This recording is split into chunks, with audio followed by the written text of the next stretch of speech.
So let's begin then, I suppose, yeah. I'll just get this thing right. So this video will be trying to tackle with the question, what is modernity? Right. Well, what is it? I don't know. So, well, maybe I do. Who knows? Anyway,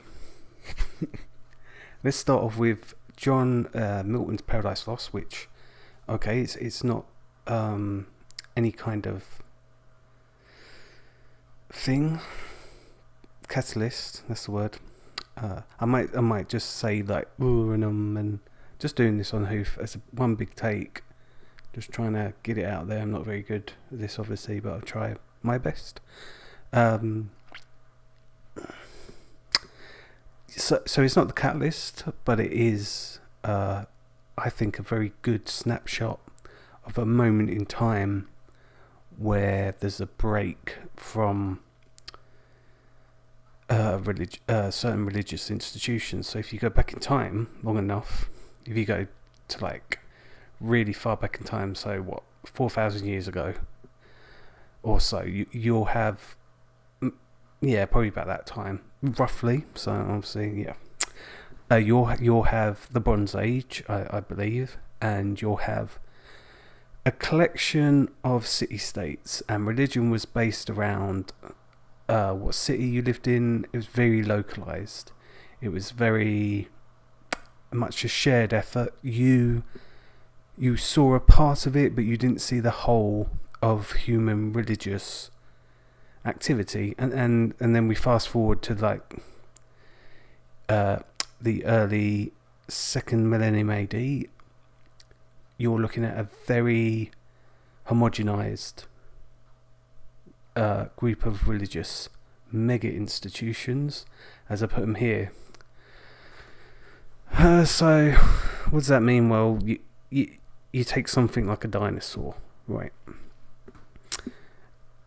You make it big enough and it's susceptible more to collapse and the ecosystem changing. So who won out in when the ecosystem changed after the comet or meteorite or whatever you want to call it in the Gulf of Mexico or wherever it was, I don't know, it didn't matter. It was the small animals. It was the animals, so crocodiles obviously, they were probably the biggest ones, I'm not sure, but it was these small mammals mainly that came to inherit the earth from that, because they could adapt better, because smaller animals can adapt. Okay, so there was a big crisis, and if it was a group of smaller religious institutions, it could probably weather that storm, right? But it's a big thing, and the ecosystem changes, and it's the first on the chopping block. And also, I mean, I guess it's not a case of inevitability, but you often see that something will start small, it'll get bigger, so, and then it will start to corrupt. Certain bits in it will start to not copy. What's the word? They won't copy properly, and so you got corruption and a collapse in integrity, I guess. Maybe not a total collapse straight away, obviously, but and so this leads to the creeping doubts you'll get a reflection of in Paradise Lost, especially when it comes to, and you could argue in Dante's Inferno this happens as well, but not as pronounced in my opinion as Paradise Lost, where there's this altering of church doctrine and Christian doctrine to some other kind of schema, maybe. I think, in my opinion, Paradise Lost is a better example, but yeah, I'm biased obviously, right? And so you get this mass liberation of thought, and here it's just you're not really in modernity here. This whole bit is not really where modernity comes from. It is a proto-modernity. It is it's characterized by not really cynicism like we have today, but a inquiry brought on by doubts. And I guess the best way to look at that is obviously your rationalism, which is Descartes and his oven, or wherever it was, heating source, and is essentially you take everything down as much as you can, and then you try and come up with something new. And I guess that encapsulates it quite well. And I've listed a few other things. It's not everything that happened, but you can see there's a line through all of them where they are all in some way of the sort of I guess 15th with other things. But so you're going from the 15th through to like 18th century, yeah. And then I'd say after the 18th century, so after 1700s, you start getting what I call more like modernity, with industrialization and all that stuff, obviously. And so I was thinking of putting capitalism here, but I thought no, mercantilism is probably more of a sound thing. You get things like republicanism, and they don't all happen at the same time, all these things, obviously, but they start coming in this period. And so if you're aware of Hegelian thingy bobs, Hegelian dialectic, then you can easily see this as a period of antithesis, right? But it's also a thesis in its own way. It's an inquiry. I call it a more conscious antithesis, and where modernity is definitely, to my mind, the subconscious antithesis to this period of time.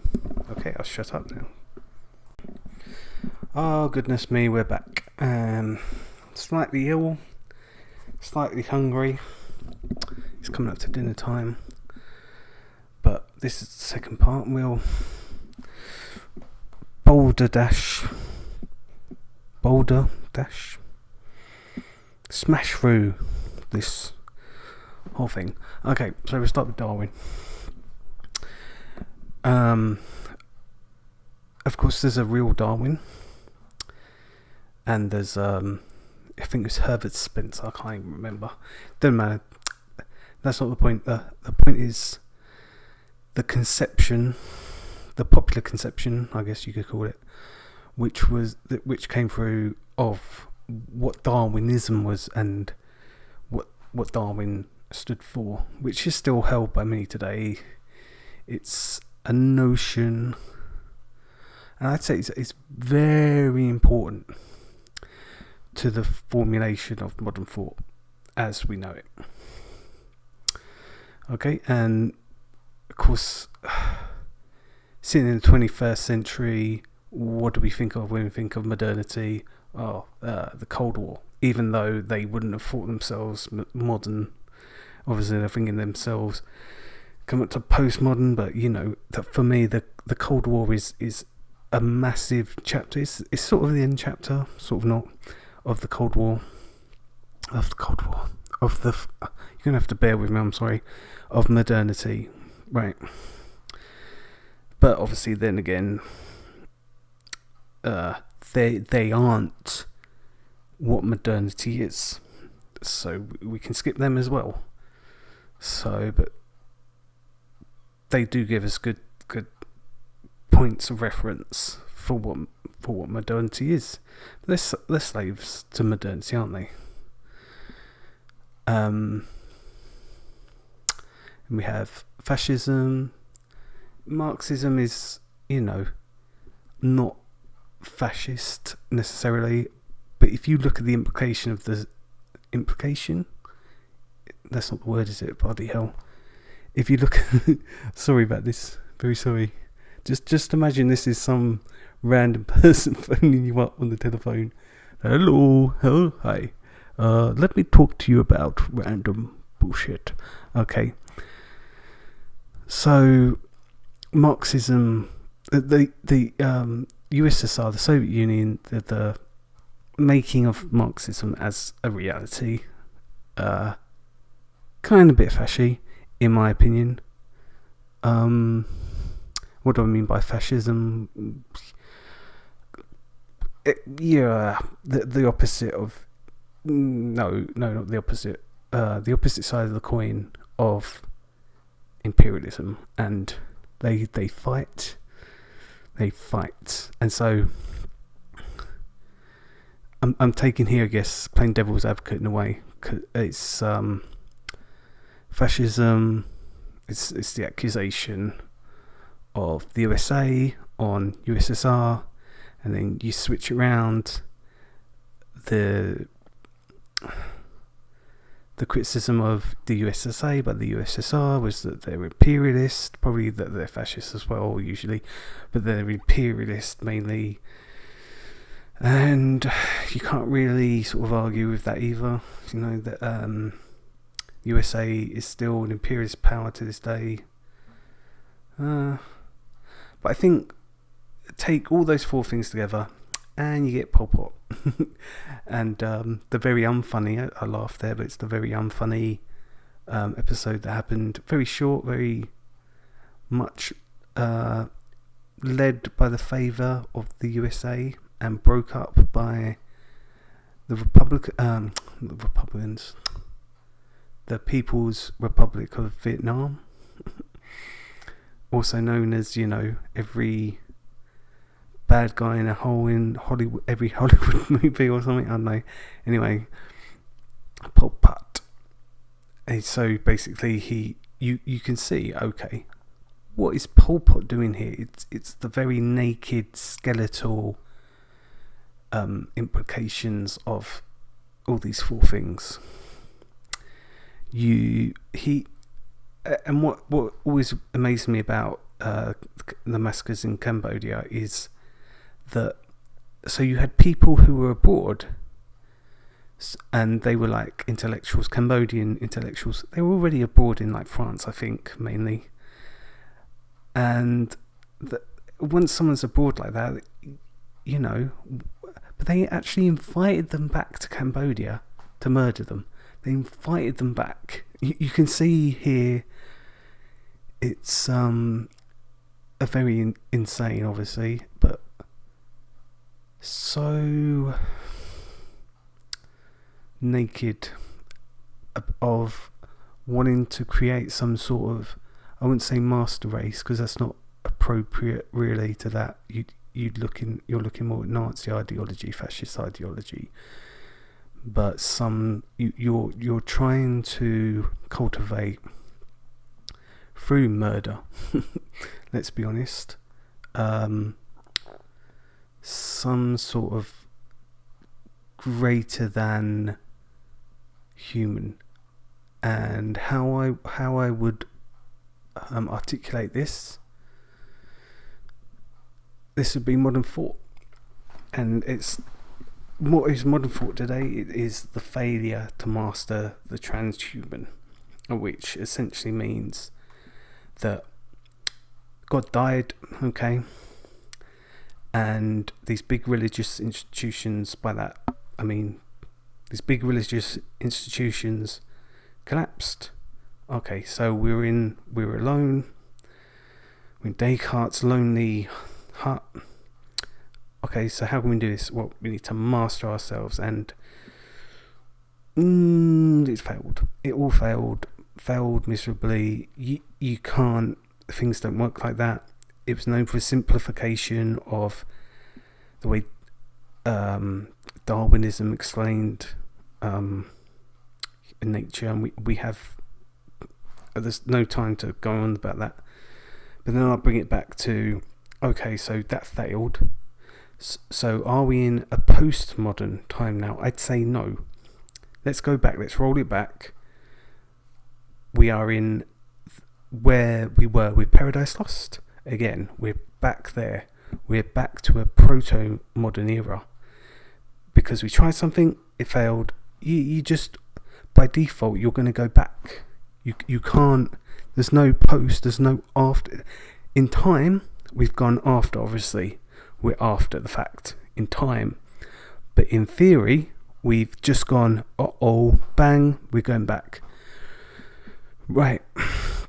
So what do we need to do? Well, one of the prettiest, let's say, one of the prettiest forms of reaction and reflection on the proto-modern stage was classicism. Well, what was classicism? Yeah, you're returning to mainly Greek and mainly Roman forms of arts and culture and expression and stuff, blah blah blah. Well, maybe we should go even further back.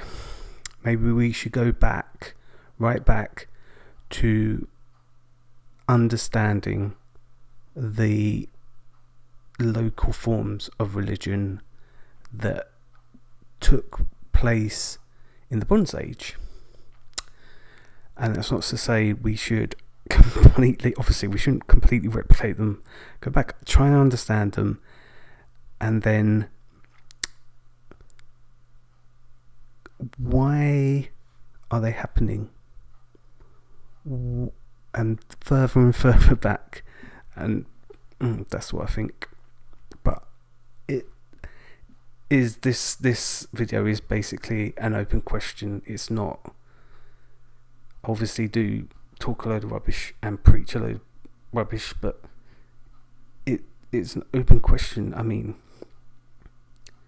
but it is ultimately as well is a new casting. We're not postmodern in theory. We are proto-modern again in theory. We're still in this hole. We need to dig ourselves out. So thank you for listening. Bye.